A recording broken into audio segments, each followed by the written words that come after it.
Hello folks, another exciting day here in Minnesota. It's December 9th and I'm going to show you guys how beautiful it looks today. Check this out. December 9th, 2019. Anyways, I got another exciting videos for you.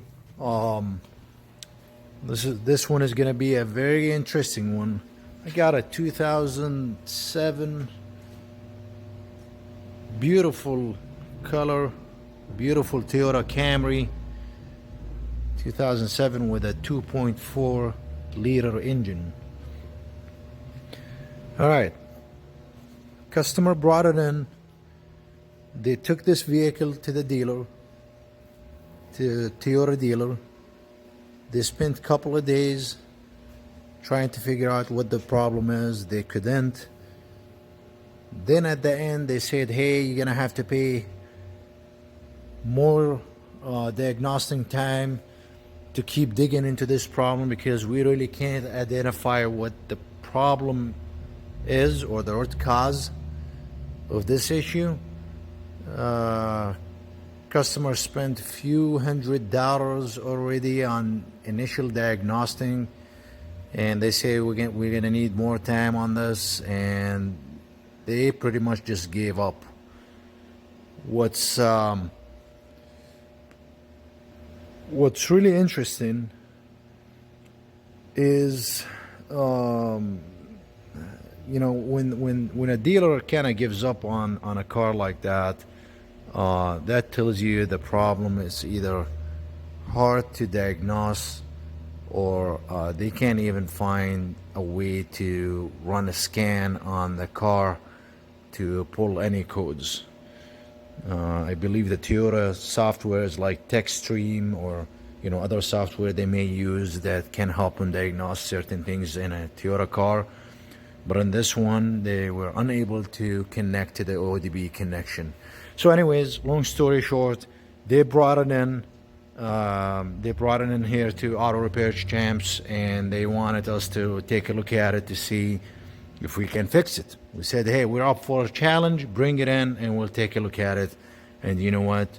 Sure enough, we found out the problem. And I can assure you that, we did some research and digging online and stuff like that with possibly after we actually almost gave up on it, and I decided to spend a little more time on this, and I was able to find the problem. Anyways, long story short, problem complained they can't connect an ODB cable or scanner to this vehicle. You keep getting connection failed or tester unable to connect, not able to read the VIN number, not able to read any codes, and it kept complaining about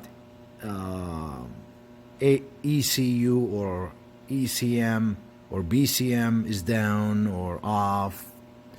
Anyways, long story short, actually this is probably my third time saying long story short, so I'm going to try to simplify this as much as I can and try to make it really short. And the airbag light was on, the brake light was on, the ABS light was on, the check engine light was on. All these lights were on except for the oil and battery. So we connected our scanner, and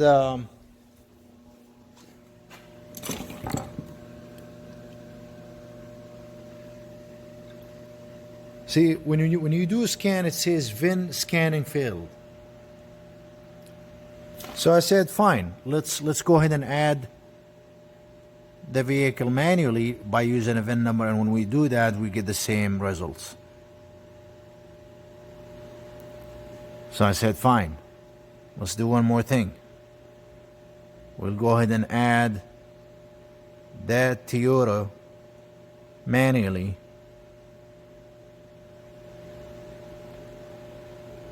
like that by reading the code. And while this is waiting, there's a couple of more things that I wanted to say. This is not a fuse problem on the ODB. No problems here on the fuses, no problems on the relay, and there is no problem on the ODB fuse that's under here, under the driver's seat. This video is not about blowing a fuse because we are getting power. This ODB port that's plugged in, we are getting power. And we are connected to the Bluetooth on the scanner. So this is not about an ODB fuse being blown or any of that nature. Now, the other thing that we've done before start recording this video, we connected literally every single cable that's connected to a solenoid, to a sensor, to alternators. We've disconnected everything that you see here, even like relays and cables, even like some of the ABS components here. We disconnected everything to try to isolate that piece to be the problem. Sometimes when you run into ODB connection problems, not being able to connect, and it's not a fuse related, it could be something as just a vacuum here. You know, you just unplug this electrical component, or it could be a mass airflow sensor that's being shorted, and if you just unplug that, then your ODB port starts reading. Or it could be anything. We've done all that stuff, okay? It's not going to be as simple as you think. Oh, well, it could have been a fuse. So if you're looking into a fuse related problems with this vehicle, not being able to read the ODB, your problem may just be a fuse related, and you'll be done with it. So you stop reading, you stop watching this video, and you just fix your fuse, and you're done with it. And that fuse, by the way, the fuse that I'm talking about is located in the driver's side. Might as well just show you guys, or anyone out there that's interested in seeing.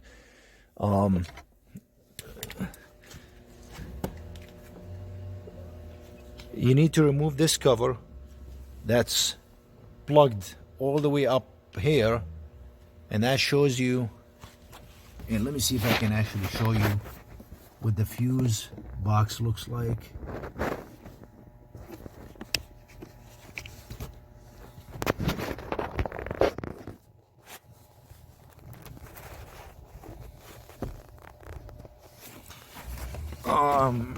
Okay, right here. This is it. So I believe it's one of these 7.5 is the ODB. So if we count from the bottom, 1, 2, 3, 4, 5, 6, 6, 1. And then looking at this here, 1, 2, 3, 4, 5, 6. Yeah, it's going to be the fifth one from the bottom. So it's 1, 2, 3, 4, 5. And that is, it's got the 7.5 amp OBD is, if you're having a problem just connecting with that ODB, it could have been just that blown fuse that you need to replace. You just replace that fuse and get it done with. Well, our problem is not quite as easy as you think.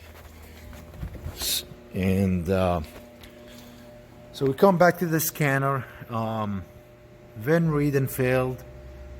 If you push in the VIN number manually here, still not going to be able to connect, even though that is connected to the Bluetooth on that device on the ODB, and that power of the ODB port is on. Then you come to manual and you try to add your vehicle manually. And let me just show you the workaround that I had to be able to find a little bit or a piece of information that led me to the root cause. So we do the manual, select manual, and then this is a 2007, and this is an ACV others, and this is without VCS model. And then we get that information we entered manually, and then we do scan, and then we do diagnostics.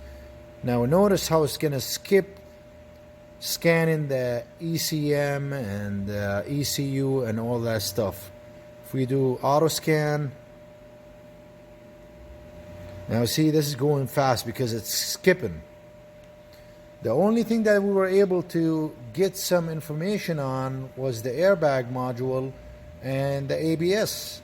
Not the ABS, it's the immobilizer, which is the ECU. Now as you can see, this doesn't look normal.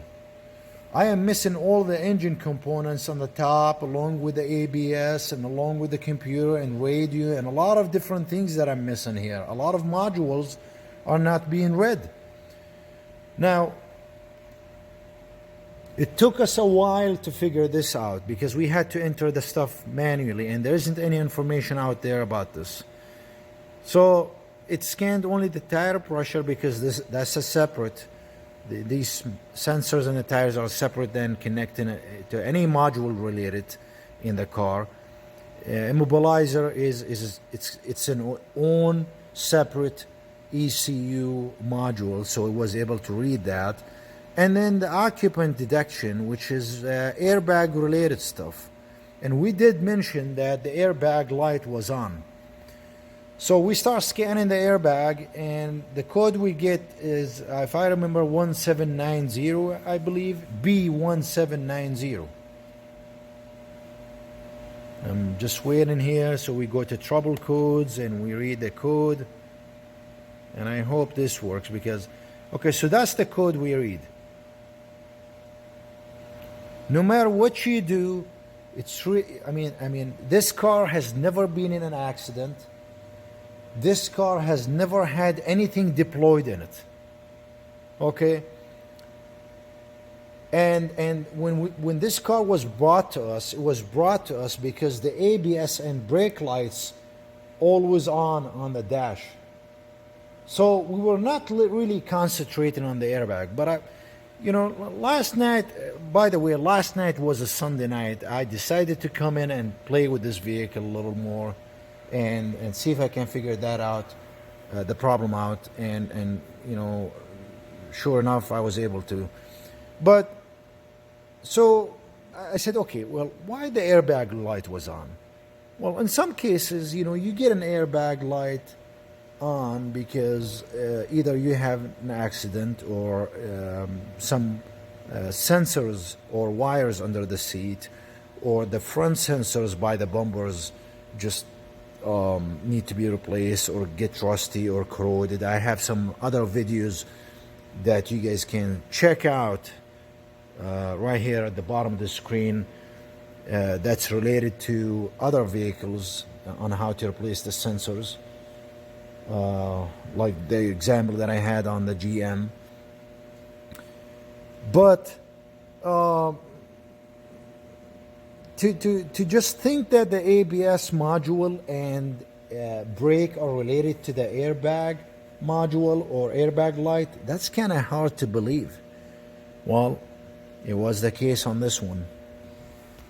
Start digging, and by the way, I'm gonna post another video on how to remove the airbag module on this same vehicle. So this video is not about how to remove the module. This is about showing you what the problem was for that B1790 code. Again, it's B1790. And that code doesn't tell me much. It's pretty vague. So we start digging, and I said, fine, you know what? I'm going to take a look at the airbag module and see what's going on with that module. See if I can read some data off of it and see what's going on. Could it possibly be a wire, which is hard to believe, or something unplugged? So I started taking some stuff out here in the console, and sure enough, let me show you what I was able to find. Turn my lights on. Voila. Look at all this water damage to the airbag module. Okay, by the way, let me just go ahead and unplug the battery. Anytime you work on airbags, you want to make sure that your battery is unplugged. It's safer, and that's the recommended process, especially when you work on airbags. So I'm gonna get back here and show you. Look at all this corrosion. And by the way, when I first got this car, I was like, you know what, this car does smell funny. I get enough cars that I see that smells funny, and some of them have rats and mice nets and all kind of stuff, but this one was, you know, I did not like the smell on this one. But look, I'm gonna zoom in a little. Look how terrible and nasty that looks. And by the way, I did remove that bolt there. It's a 12, it's size 12. Again, you need to watch my other video about how to remove this exact airbag module from this car. This is a separate video. So what you need to do, just unplug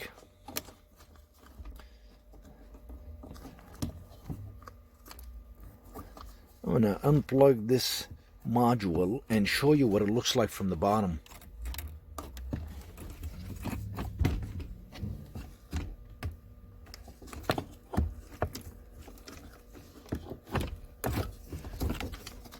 Oh, it is pretty nasty in there. And by the way, it smells really bad in here. Oh man.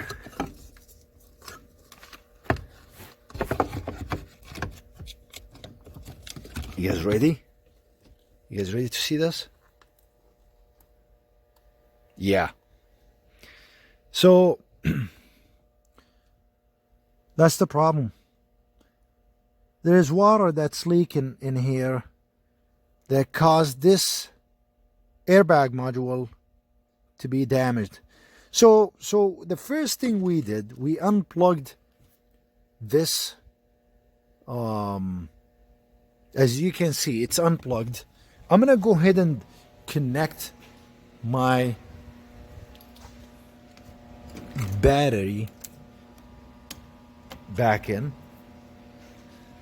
Make sure that my scanner powers up and connects. My ignition switch is on position, and I'm gonna go back to my scanner. And remember how we only got those 3 things scanned?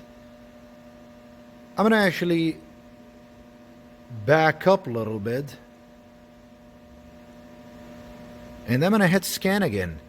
And watch this: engine and electronics, ABS, VSC. Start reading data. Start reading data. And that's exactly what I'm talking about. That's the way it should. Now look, guys, this was not an easy finding for us, okay? And we never thought the ABS module, not the ABS module, the ABS light and the brake light in the car would be related to the airbag module being bad. And that's why we didn't spend a lot of time on the airbag issue. So you can see how it scanned a lot of things. Now you still see those 2 old codes, and this ABS, I think it came back because let's just look at it and see what it is. It might be just a sensor, or it might be just related to the airbag module being connected. Yeah, control module communication bus off. I bet you that this error will be deleted once we fix the airbag module. So a lot of people have questions about where did this water come from. Well, let's go on the other side and take a closer look at it.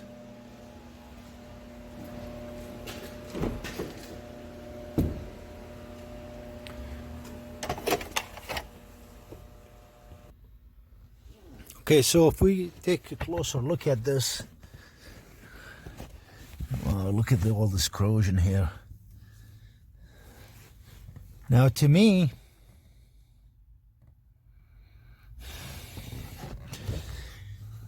Yeah, I like, personally, I like to start looking at the carpet and these cushions first.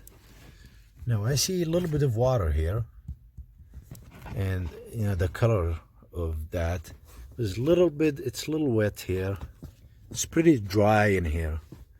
So I'm gonna focus on this area going forward that way.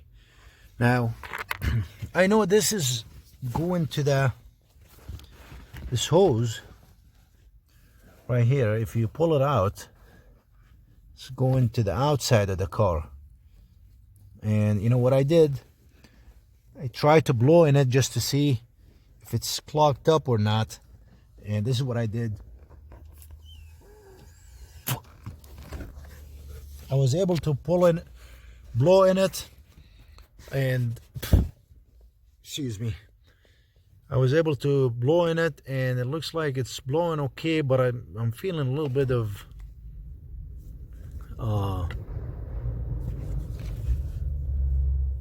pressure while blowing in it. So at this point, I don't think it's coming from this hose. I don't think this hose is broken. And the water is not coming from here where it makes me think there is a problem right by the front. But I have pretty good guess. Yeah, so it's a little wet right here in this area. And this could be also where this hose is coming from.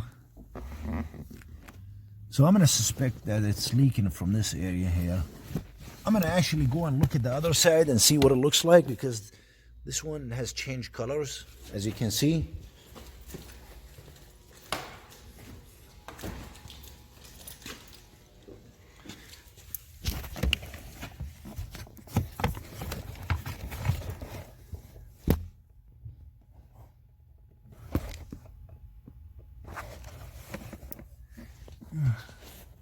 It's not as bad on this side, and I don't see any water leaks from the top.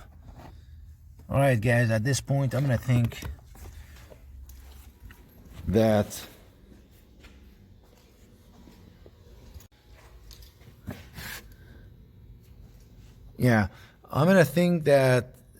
I think what happens is when it rains, there's like a drain. Let me give my flashlight one more time. So what happens when it rains, this water gets drained into like a hole here, and this hole gets drained through that hose that I showed you. And I think it's being clogged up from this hose, because when I start blowing in it, it felt like it's got some dirt and something is clogged up in there. Again, I'm not going to be able to take these off right now and show you, but I wanted to show you the findings and how I was able to scan. The problem is that airbag module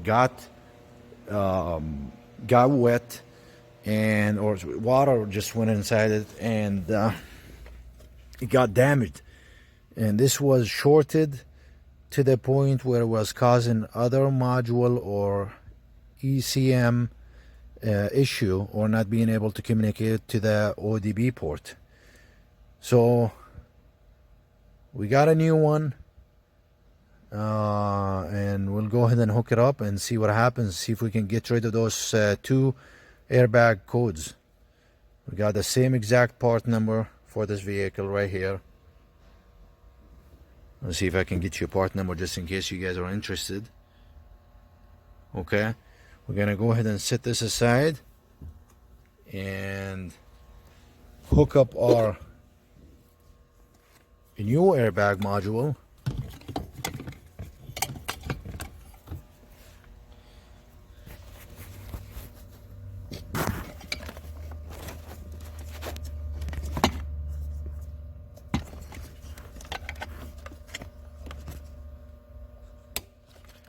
Okay, we just hooked up our airbag module, and we're gonna go ahead and put the key in the ignition. and we are going to run the scan again. In fact, you know what? We don't have to do the scan again. We can just delete these.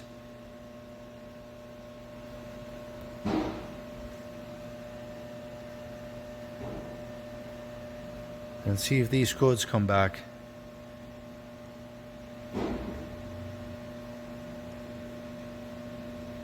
I'm gonna actually go ahead and start the car and see if the lights are gone.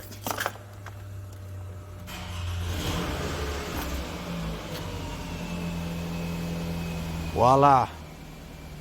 All the lights are gone, guys. Unbelievable.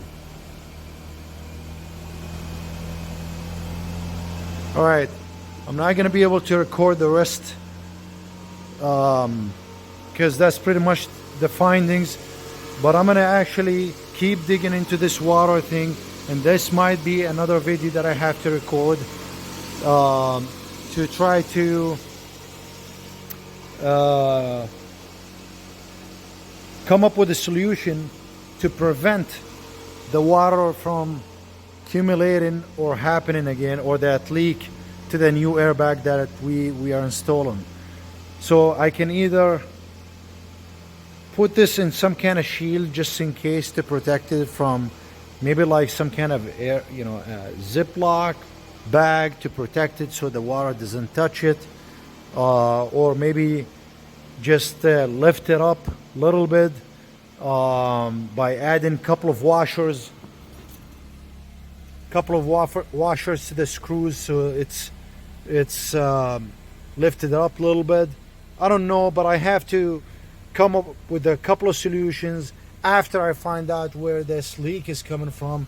I may have to pour a lot of water to see where that leak is coming from, and I'm gonna actually look at that hole to see if it's clogged up on here, and maybe it's got some leaves or some dirt or debris that starts accumulating. Thanks for watching, guys. Please subscribe, like, and share this video. I think it's gonna help a lot of people out there that's been struggling with this code or not being able to connect to your ODB port while the brake and ABS lights are on and the airbag light on. Thanks for watching, folks. Have a good day if it's a daylight, and have a great evening if it's an evening time. You guys take care, and we'll see you with another video. Thanks for watching.